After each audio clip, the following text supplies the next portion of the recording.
My name is Jim Thomas, and welcome to the Fitness Management Update. Our topic today is how to be a great gym sales manager. Now, number one that we want you to think about is understand how the commission structure affects the behavior of your staff. And I know many facilities we walk into no commission structure, that addressed is, but is that commission structure, is that a distant goal, in a sense that's held over their head? Is it something that's believed to be unattainable? Is there a real opportunity there? Make sure you understand, what's happening with that commission structure and how it will affect the behavior of staff. Because if done properly, it should inspire staff to do more, inspire staff to work harder and to want to be there and to give more effort. Number two is to be a great gym sales manager, you must demand and track effort. And so much of this is going to be, that phrase, inspect, what you expect, following up.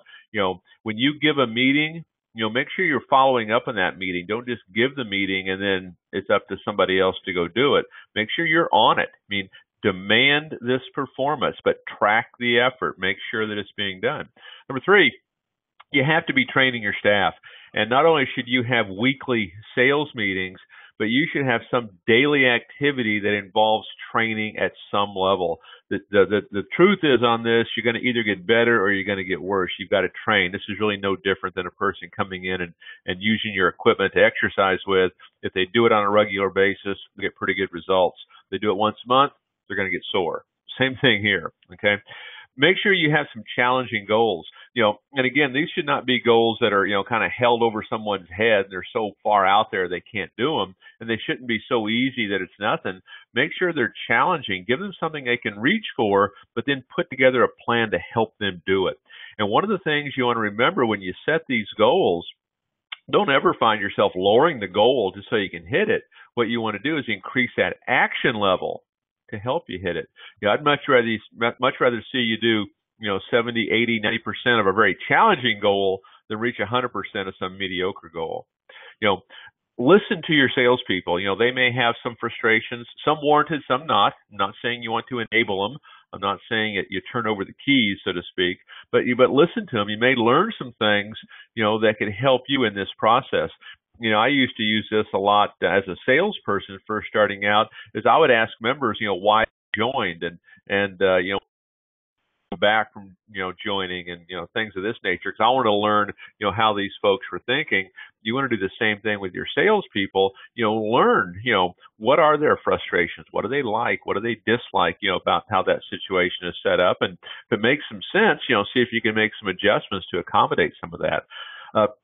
You want to monitor performance. Monitor how many calls are they making? How many appointments are they setting? How many shows are they getting? How many sales are they getting?